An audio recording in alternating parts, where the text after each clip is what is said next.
मैं Ram Swaroop Saini arms online class में आपका स्वागत करता हूं। विद्यार्थियों, 12th क्लास का फर्स्ट चैप्टर हम आज स्टार्ट कर रहे हैं। विद्यार्थियों, फर्स्ट चैप्टर आपका है प्रबंध का परिचय, प्रकृति, महत्व एवं क्षेत्र। टॉपिक का नाम क्या है? प्रबंध का परिचय, प्रकृति,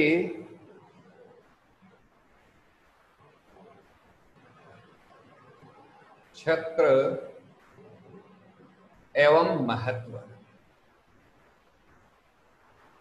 अब इसमें सबसे पहले तो हम ये देखते हैं कि प्रबंध कब से है, मतलब प्रबंध का प्रादुर्भाव कब हुआ था।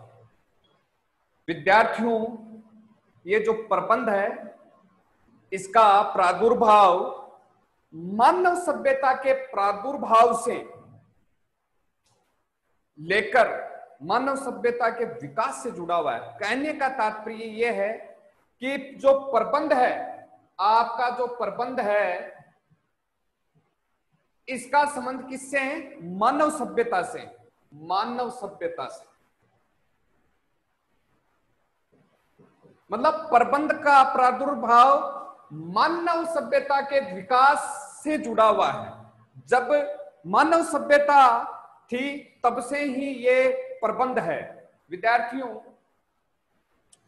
8000 वर्ष पूर्व विकसित सिंधु घाटी सभ्यता, जिसे हम वर्तमान में मोहनजोदड़ो, कालीबंगा तथा हड़प्पा संस्कृति के नाम से जानते हैं, उन का अध्ययन करने से हमें पता चलता है कि उन सभ्यताओं में प्रबंध किसी न किसी रूप से जुड़ा हुआ था।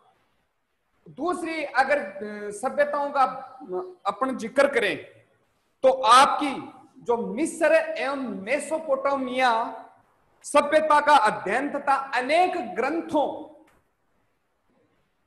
का अध्ययन करने से यह स्पष्ट होता है कि जो आपकी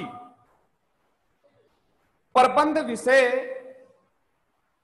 इतना प्राचीन है जितना कि ये मिस्र की सभ्यता है, मेसोपोटामिया है, अपनी मोहनजोदड़ा, हड़प्पा, कालीबंगा है। तो हम निष्कर्ष इनका निकाल सकते हैं कि प्रबंध का विषय इतना प्राचीन है जितना प्राचीन हमारी मानव सभ्यता। विद्यार्थियों, मानव सभ्यता का विकास क्रम के प्रत्येक खंड में काल एवं परिस्थितियों के अनुसार इनकी आवश्यकता एवं लक्ष्य परिवर्तित होते रहे हैं। विद्यार्थियों, हम देखें कि वास्तव में प्रबंध है क्या। विद्यार्थियों, प्रबंध एक छोटे अर्थ में हम देखें तो प्रबंध दूसरे व्यक्तियों से कार्य करवाने की कला है। ठीक है।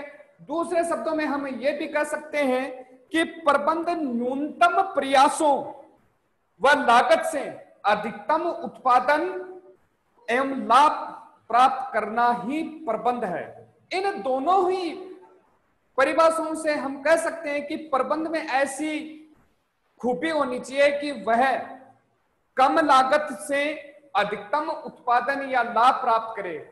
या दूसरी परिभाषा का हम अगर खंडन करें कि प्रबंध में इतना टैलेंट होना चाहिए कि वह दूसरे व्यक्तियों से एक जो व्यवसायिक कार्य अच्छी तरह से करवा सके।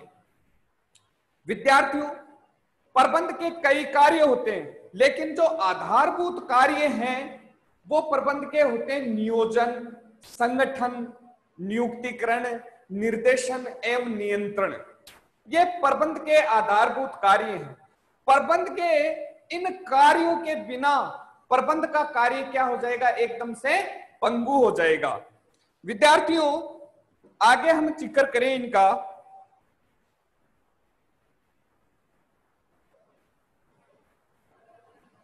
प्रबंध की विशेषताओं के बारे में देखें तो विद्यार्थियों हम देखें कि वास्तव में प्रबंध की विशेषताएं क्या होती है। तो मैं पहली विशेषता के बारे में बताऊंगा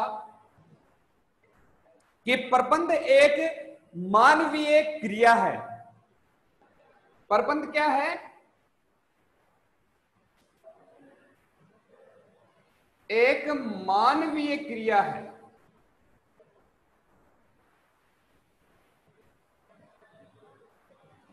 तो प्रबंध मानवीय क्रिया क्यों है? देखो विद्यार्थियों, प्रबंध के जितने भी कार्य होते हैं, नियोजन से लेकर नियंत्रण तक के, वो सारे के सारे क्या होते हैं? मानव द्वारा ही किया जाता है। भाई एक प्रबंधक भी तो मनुष्य ही होता है, इसलिए हम कह सकते हैं कि प्रबंध एक मानवीय क्रिया है।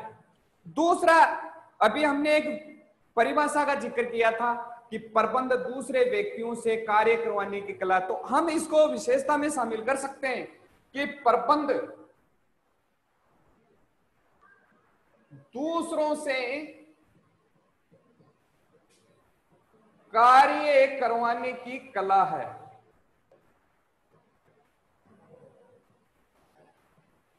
ठीक है, फिर आगे हम कह सकते हैं कि प्रबंध के कुछ निर्धारित लक्ष्य एवं उद्देश्य होते हैं। तीसरी विशेषता हम कह सकते हैं कि प्रबंध के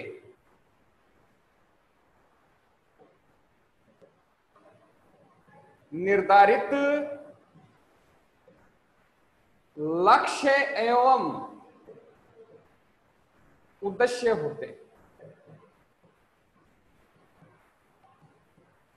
तो विद्यार्थियों, प्रबंध के कोई ना कोई उद्देश्य जरूर होता है। बिना उद्देश्य के प्रबंध कोई कार्य नहीं कर सकता।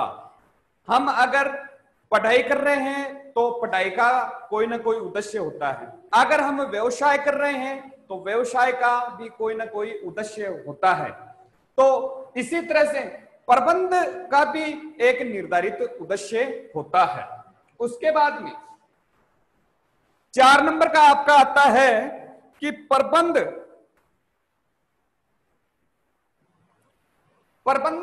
एक अत्यंत चुनौतीपूर्ण कार्य होता है। प्रबंध एक अत्यंत चुनौतीपूर्ण कार्य होता है।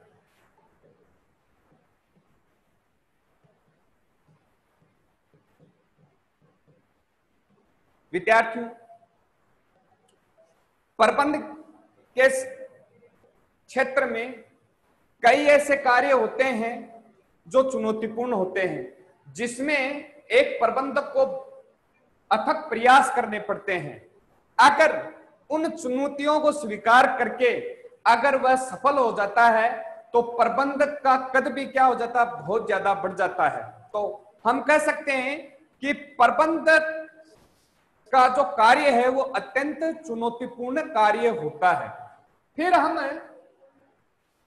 5 नंबर की विशेषताओं के बारे में हम लिख सकते हैं, प्रबंध के कुछ सामान्य सिद्धांत होते हैं।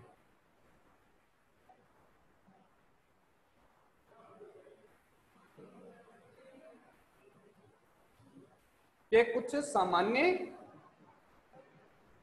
सिद्धांत होते हैं।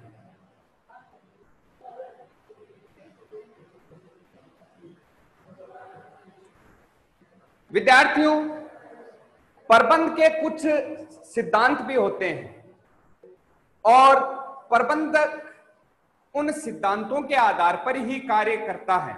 यह सिद्धांत एक अध्ययन के द्वारा एक व्यवसाय में शामिल किया जाता है।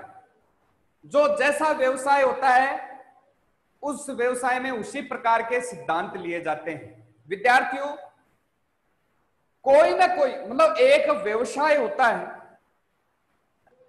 उस व्यवसाय में